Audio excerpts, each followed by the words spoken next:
Our friend Jeff Passan back on the show. How are you, Jeff? I'm excellent, Rich. I'm asking the same question right now. Right? So I wish I had a great answer for you. What are they thinking? What are they doing? What are they doing? I will be able to tell you 50 hours from now when the trade deadline has passed, because I think looking at this Marcus Stroman trade in a vacuum right now is an unfair thing to do. I think it has a lot to do with what the moves next they make are. Are they looking to win in 2020? How are they looking to win in 2020? Is it with Noah Syndergaard? Is it with Edwin Diaz? Those are the big questions right now with the Mets, and they have hijacked the pitching market by going out as a non-contender and getting a guy who everybody thought was going to go to one of the contending teams that needs starting pitching. Do the Mets think they can contend now that they're 6 out, and they figure that they do, if they do keep Syndergaard or Wheeler, or that they would still have a big 3 that they could do battle with, and if they flip Syndergaard, they would have a whole bevy of prospects that would more than replenish whoever they gave up for Stroman? I mean, is that the strategy here? That's one of the possibilities. There are so many different iterations you can go down, Rich. They could trade Zach Wheeler, who's a pending free agent, is not going to sign a contract extension. They could trade Wheeler and Syndergaard. They could trade just Syndergaard and hope with Wheeler that in a really weak National League they can make a run here. I don't see that being altogether likely. It's not just the fact that they're 6 games back. It's that they've got 6 teams ahead of them for that second wild card spot, too.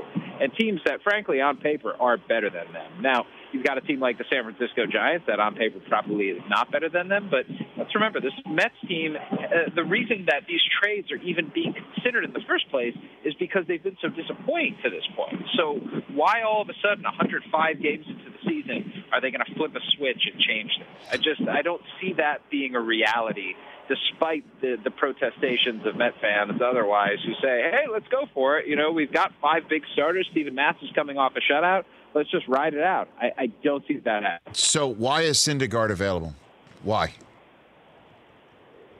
Well, I think it's because if you look at the rest of the market, Rich, it's really not very good. There are not a lot of potential frontline starters out there. You know, Cleveland's talking with teams about Trevor Bauer. I think it's probably more likely, though, that he goes in the offseason.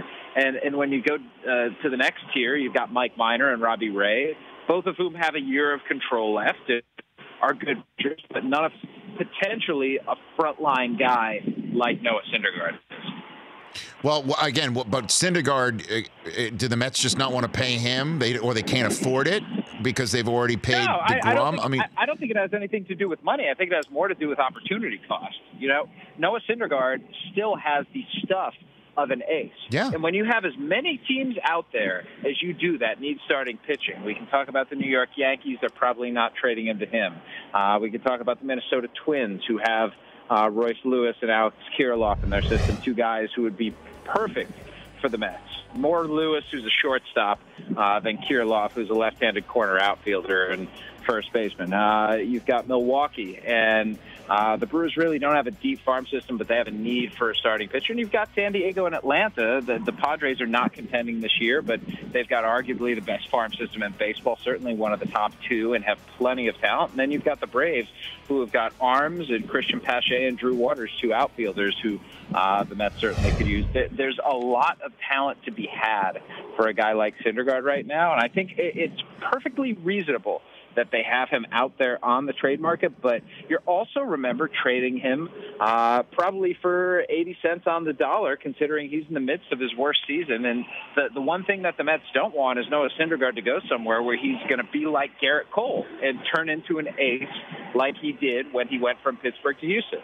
Jeff Passan from ESPN here on the Rich Eisen Show at the trade deadline, as you mentioned moments ago, 50 hours away. Bumgarner, what do you think? The Giants have caught fire where I thought for sure he would be on the market and the Giants would be sellers. Where do things stand with a couple days remaining with one of the greats of all time?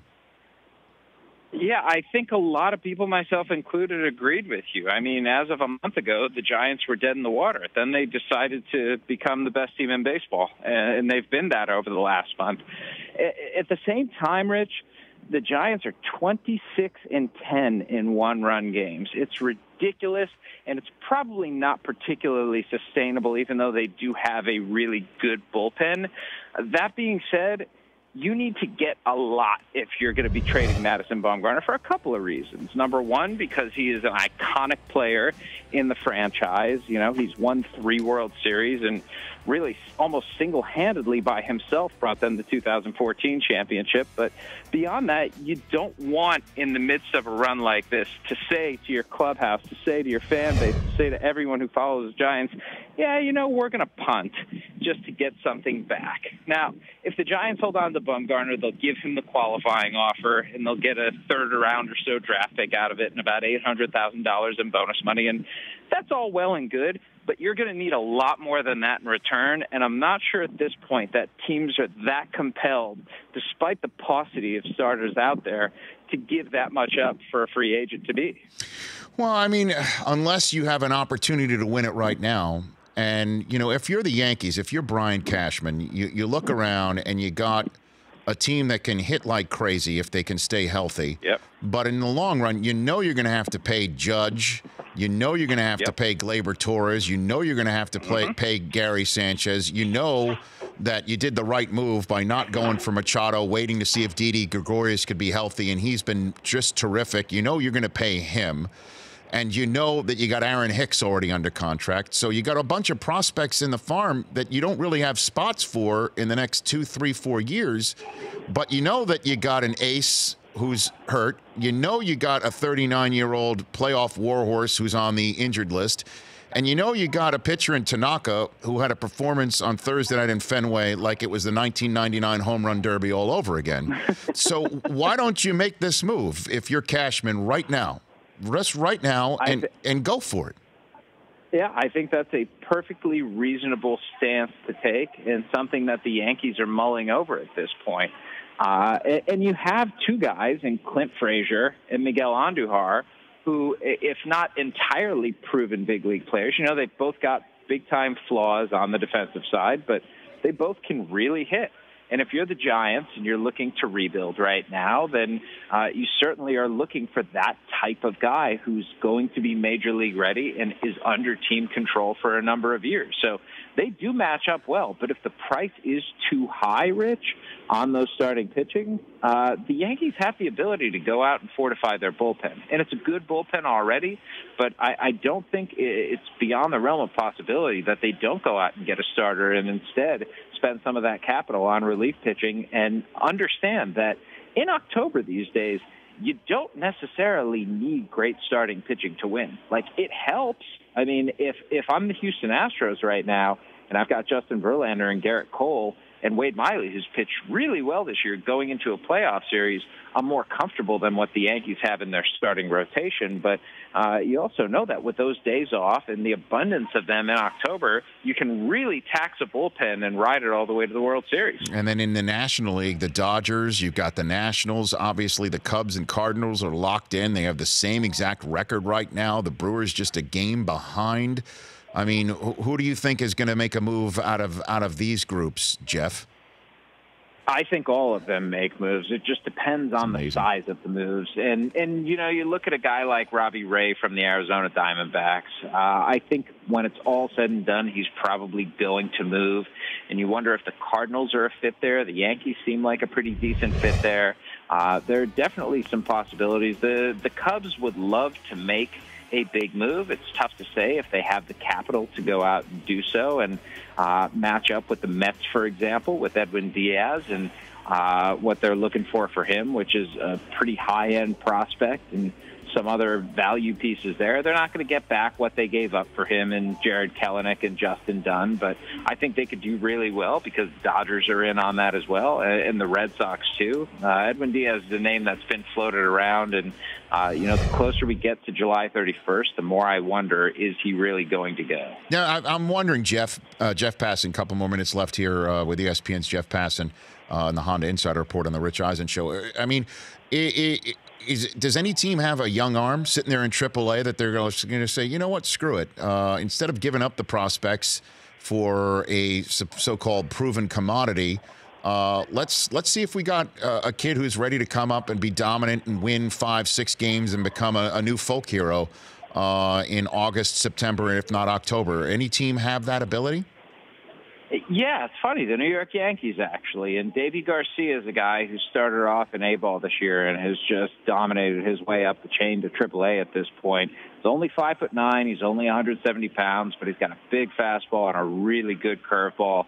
And I don't know if he's going to come in as a starter necessarily, but if the Yankees don't trade him, and they really don't have any intention to do that at this point, it wouldn't at all surprise me to see him in a multi-inning sort of fireman relief role. The Oakland A's have A.J. Putt coming off of Tommy John surgery, and the A's are right on the cusp of that wild card spot right now.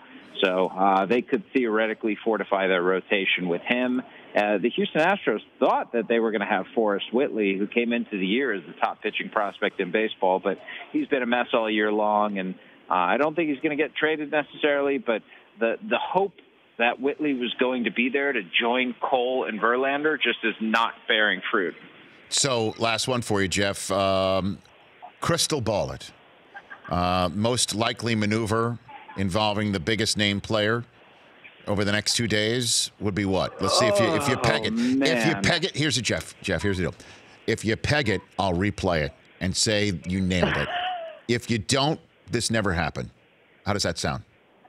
That's really how life works, isn't it, Rich? Well, it's my backstop for you. Let me be your battery mate here. This is my backstop for you here. So fire away. Fire away. This is total old takes exposed material right here. Yeah, but I don't care. We shouldn't care about that stuff. Don't care. Don't care. As long as you're giving your honest opinion. That's all. You're not just doing this just to throw anything against the wall. I'm asking you, give me your best prediction. If you get it right, I'll replay it. If not, this never happened. What do you got for me? What do you think?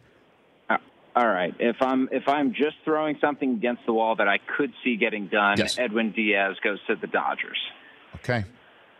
That would be huge. Dodgers need another relief arm. They would like a left-handed one, and so Felipe Vasquez is another possibility there. Will Smith is another possibility. It looks like Raisel Iglesias from the Reds is going to move, but I think the real hammer here would be Edwin Diaz, a guy who's had a down year, but who could really bring a good return for the Mets. All right, so I lied. This is not the last one. What are the chances that nothing happens? Like, what are the chances that for the first time in a long time, like hardly zero happens, that everybody just decides they're not sellers and the buyers just think it's just too expensive and they're just going to stick with what they got? What do you think?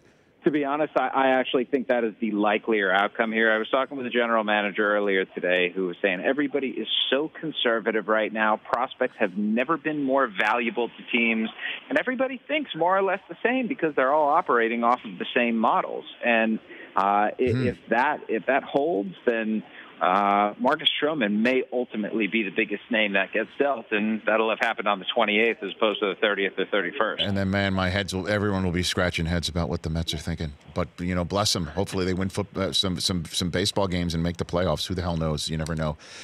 Jeff, thanks for the call. Really appreciate it. Great work, as always.